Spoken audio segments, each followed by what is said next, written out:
Okay, sorry guys, I got cut off at the word aerosol. So I'm going to do a second half here. Hopefully I can mash all the video together. Let's see. So Project HARP. And here I wanted to show you, this is the little HARP gun. HARP 16-inch gun. Look at all that smoke.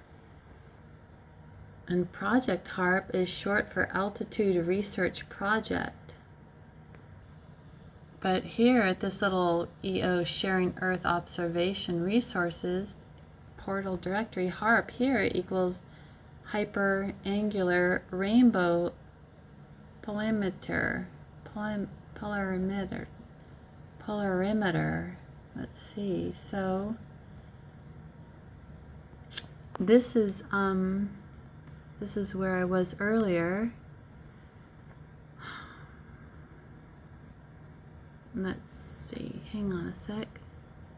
So it says HARP is a potential precursor for the polarimeter on ACE aerosol clouds and ecosystems and other future NASA missions. I wonder what those missions could be. The HARP science goal is to demonstrate the ability to characterize the microphysical properties in aerosols and clouds at the scale of individual moderate-sized clouds for the ultimate purpose of narrowing uncertainties in climate change. I can tell you if they would just leave stuff alone. Okay, so remember that aerosols that old Patty was talking about? If you want to watch on YouTube there. But remember, boy, they sure silenced her, didn't they? So she mentioned that aerosols were, let me quote it correctly here. She said, on Friday, this is quote, on Friday, CDC quietly updated another guidance guidelines identifying aerosols as common route of transmissions of the virus that causes COVID-19. If you want to listen to her, they erased it in some of the videos. I couldn't find it at the Senate hearings. So I'm sorry, I'm interrupting this real quick, but I'm just letting y'all know, when I start getting like this, I heard someone refer to it as a machine gunning, kind of like a nervous, anxious, real quick, you feel like you're just vibrating kind of. This is the second time I felt this today, and I come here and the same satellites are in the air at the time. This is the satellites overhead. The Starlink 1129. I even clicked this earlier. I saved this earlier. So right now at my time, it's what is that? 4:45, 4:44. And this is what's overhead right now.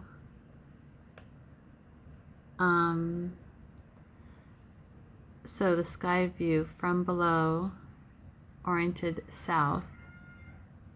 And I just want to show you something I shared earlier, or just saved earlier actually. Look at that, 1199. I don't know why my computer's doing this all of a sudden, but anyhow, that's the Starlink. It's interesting because it's that same, feel like you're getting radiated with that overhead. Okay, back to work here. Okay, so we're talking about HARP. They've got this little gun thing. It's a huge gun.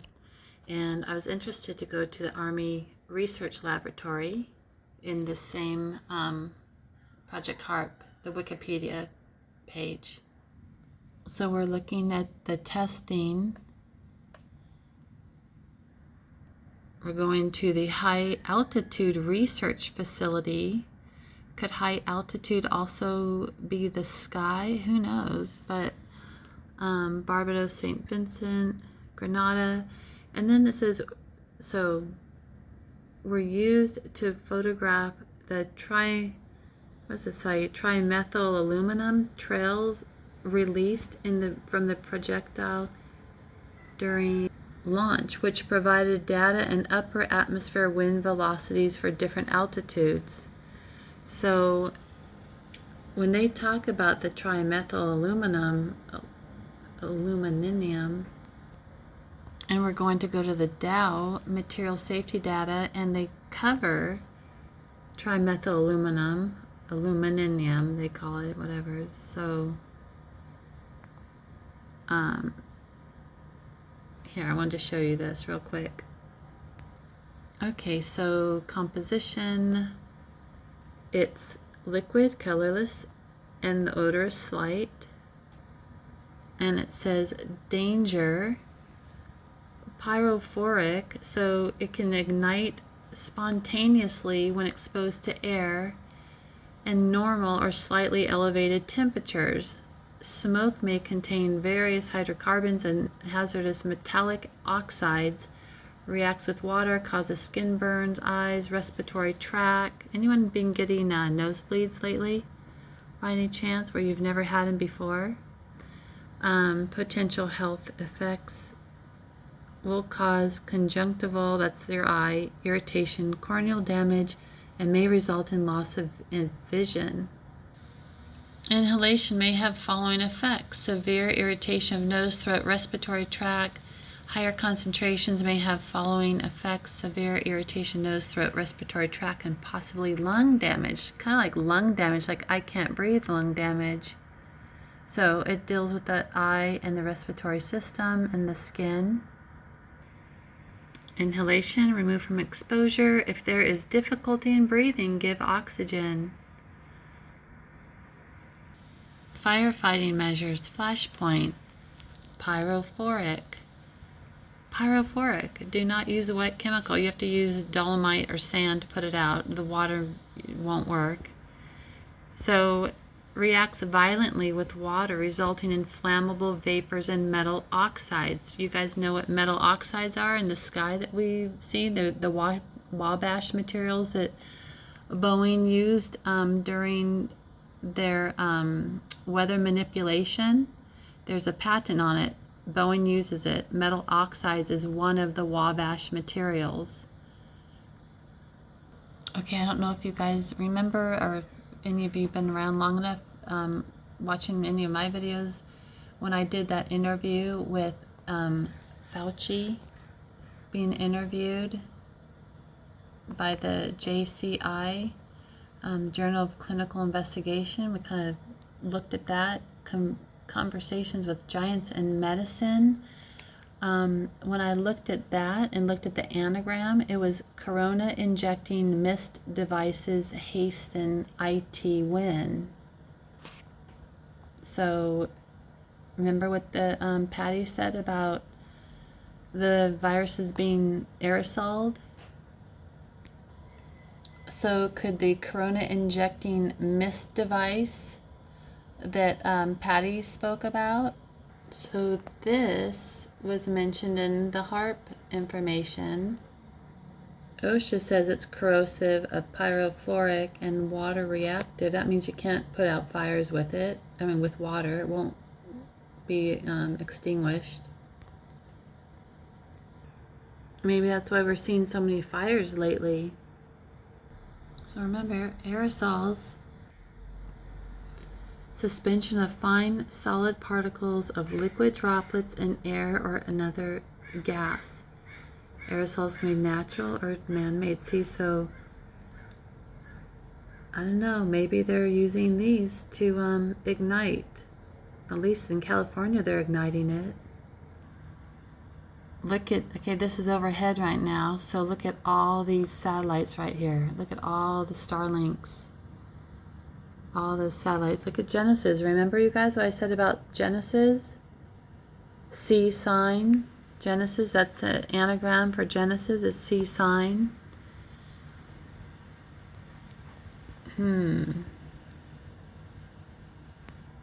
Remember him? There you go. That pirate? Do you remember during the Senate hearings that guy mentioned 11 deaths an hour and how he was so adamant about repeating that? Like the word pirate equals IT rape. And remember, time, the telecommunications, information technology, media, and electronics, that's what they're going to do. They're going to take over with all of that, you guys, all the information technology. And this literally is, well, not all of them, but a lot of the satellites that are in the air right now. All of these. This is real time right now. I can zoom in a little bit. I mean, look at that. What the heck? Look at all these satellites right now, real time. So, if we don't think that these satellites are sending down any kind of frequencies at all, we're just crazy. We're not thinking straight. And it's no wonder, look, we can't even see the Earth because of all of these. It's ridiculous. And then you know what they're doing with all of these satellites that just like die out? Okay, so for an instance, this is all Starlink. This is all United States. Here we are, real time right now.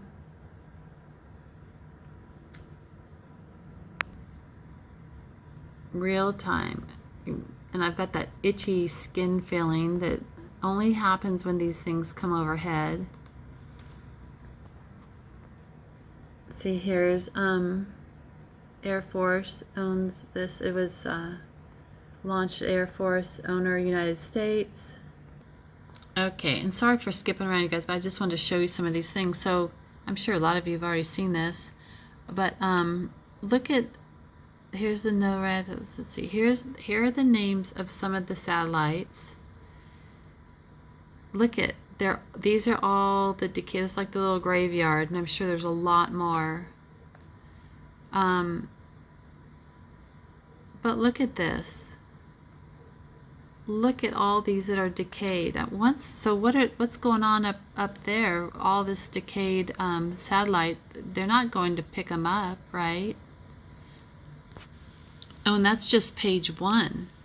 So when they tell us to recycle, let's see if we can open this other one. When they're telling us to recycle and pick up and look, you know, we're causing all this trash and stuff. Look at all this stuff is all up in the sky. All these satellites are decayed. Look, that's just the second page. Let's go to the 9th page.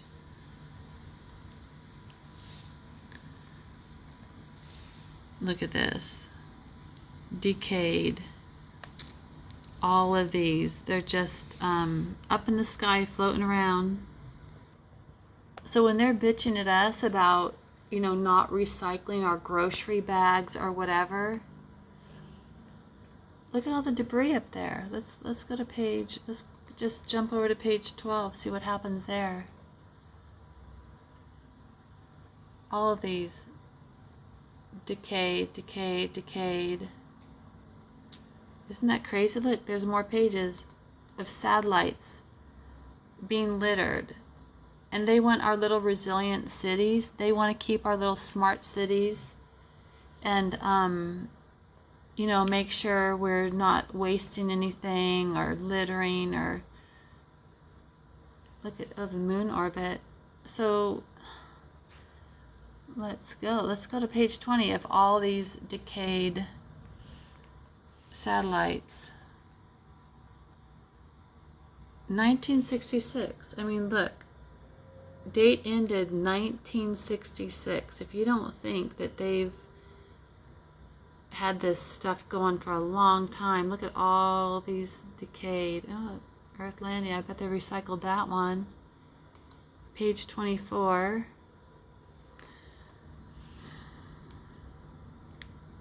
Decayed. Look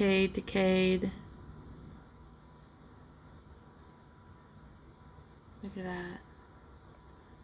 Anyhow, I think y'all get the picture, right? So when they sit here and tell us that we need to be more resourceful and the resilient cities and all that, are they cleaning up their trash? I bet this stuff is all up there. They haven't gone and collected it. Now I'm going on a rant. Oh, great. Look. So 2 came back down to Earth, and they got to recycle those maybe, right? 2 out of all of these. That means everything else up there is up in outer space or wherever. Look, 28. How many pages does this have? Sorry, let's see. Decayed. Oh, a moon impact. Here we go, still showing you. And then now we're on, so this is page 44 of these satellites that are just up in the, wherever, outer space they call it, whatever. So on page 48 of all these decayed satellites, we have a couple more Earth landings. That's nice. So 1, 2, 3, little small handful of things can be, seriously, do not let these people who run this world make you feel guilty for leaving a footprint. Oh, Venus impact. Look at page 52. I'm still going. I'm only on page 72 of all these decayed satellites. They're getting a little bit more creative with their names too, but look at that. All these satellites. So I just happened to just ask, what does going green mean? It means reduce pollution, conserve resources, conserve energy, reduce consumption and waste. Protect the Earth's ecological balance. Going green your way. Okay, then I asked, what does no footprint mean? Oh, look at that. Consensus said, a small step for you, big step for the planet. How can I save the planet? Let's see. No, look at that little seeing eye. No thanks. No thanks. Anyhow, there's your coffee. Like C, the Kofifi, that's V, coffee. Do you know that you're more susceptible to radiation toxicity when you've had coffee? And that's probably what Starbucks is all about. So what's zero carbon footprints? Let's see. What does this mean? Ways to reduce traveling carbon footprint. 11 ways. They love 11. Like 9. Look at that, you guys. They sell it. Of course, they've got their little mountain, the little M for mountain. They just sell you guilt. That's what the Bible does. It's all to try to make you feel guilty for living. But do they follow their own advice? Probably not. Oh, look at that. Nope, probably not. I'm on page 76. There are 2 different terms for the reduction of carbon in the atmosphere: zero carbon footprint and carbon neutralizing. They don't want the Earth to become uninhabitable, do you? No. They want you to change your traveling style. You wonder if that COVID thing, shutting down everything and make it so you can't go or drive anywhere, or without having to wear a mask. Do you think that that's, oh, here's a good one. Here's a kicker. Recycle instead of throwing away. Recycle. So what happens to old spacecraft? Once it's flung into space, what actually happens? So, yeah, that's just going to burn up and not affect anybody. So they're saying it goes 8 kilometers a second. And they're talking about space junk. Hey, you know what though? They're really actually a good thing. You know what? Let's just not get in their way, because I don't think we're going to really like all those satellites up there, because those are what are beaming down on us and radiating us and targeting us, because there are a lot of tracking satellites. And do you know who probably paid for all these satellites?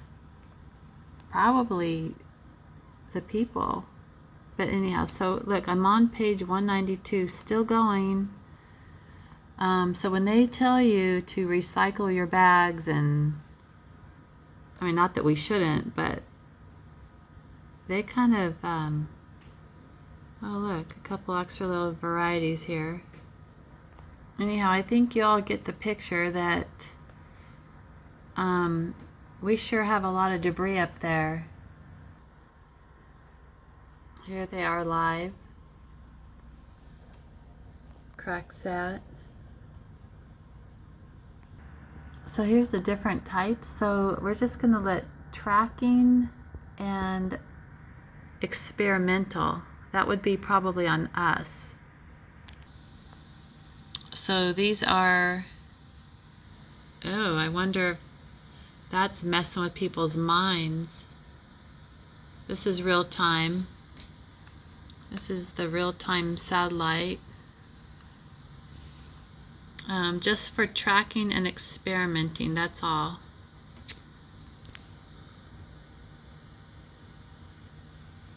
So it's interesting, it seems like these satellites seem like they go north-south. Swift is going over Australia right now. So here's different. Oh, what's that? Is that more Skynet? Again, this is real time. Look how it's kind of banking and coming back up.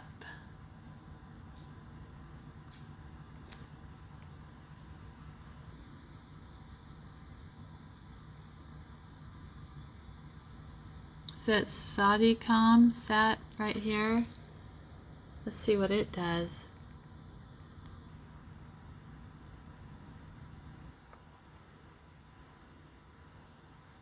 See if it just banks. So here's another little guy coming out. Nanosat. Let's see who owns these.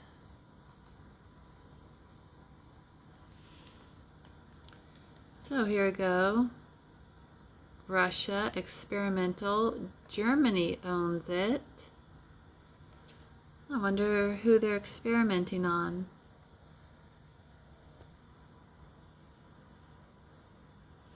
So,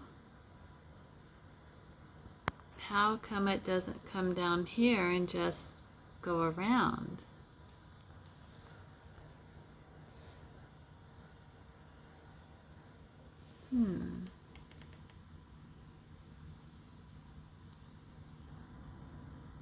Let's go check out the top, see what's going on up north. Anyhow, let's look at Corman. Let's see what you are.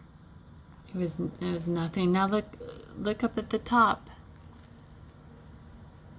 How come they don't just keep going up north? Like, how come it just doesn't go north to south and circle around that way, you guys? How come the satellites are always just veering off at the top?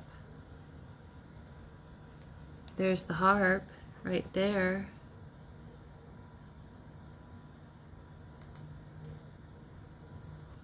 It's been up there since November 1998 and it's still operational. United States owns it. I don't know, I find it interesting that no one goes way north. Oh, here's Spooky. Singapore owns it. So these are the experimental satellites, you guys. You wonder what they're experimenting on or who they're experimenting on? Let's see if we can pull this up a little bit and move down.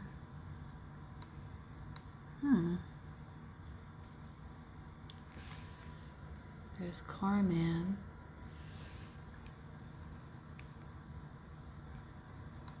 That one's experimented, but look at how come they don't just keep heading south?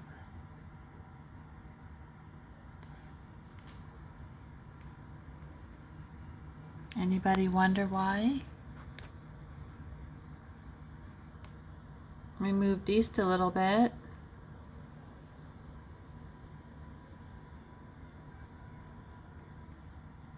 How come nobody goes and visits Antarctica or over Antarctica? Don't they want to see anyone there?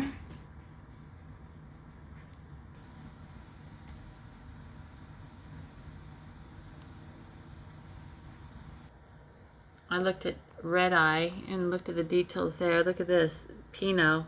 It's probably from one of the elites who owns a vineyard. You know them. So here's part of the map, Antarctica. So how come, and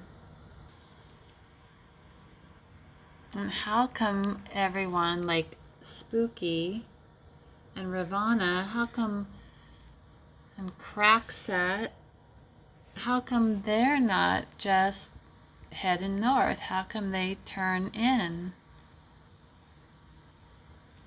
Oh well, okay, and here's Harp.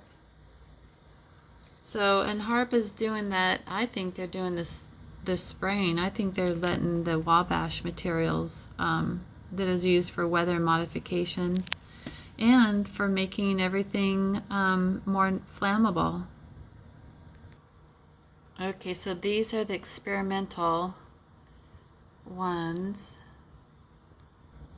Okay, now we're going to look at the miscellaneous military, navy, and tracking and data. Let's go check that out. Wow, look at that. They've got a grid system though. Look at that, the grid. When we talk about the grid, this is what they're talking about. The grid, it's everything. It's the IT rape that the pirates do. Let's see if they... Yep, that is the grid system for you guys. Right there. Tracking, tracing. Oh, look at that though. Interesting. No one goes really south. No one goes... Well, someone's gone down to Antarctica. But for the most part, no one goes south. You'd think they would just keep going around the world, huh? But they're not.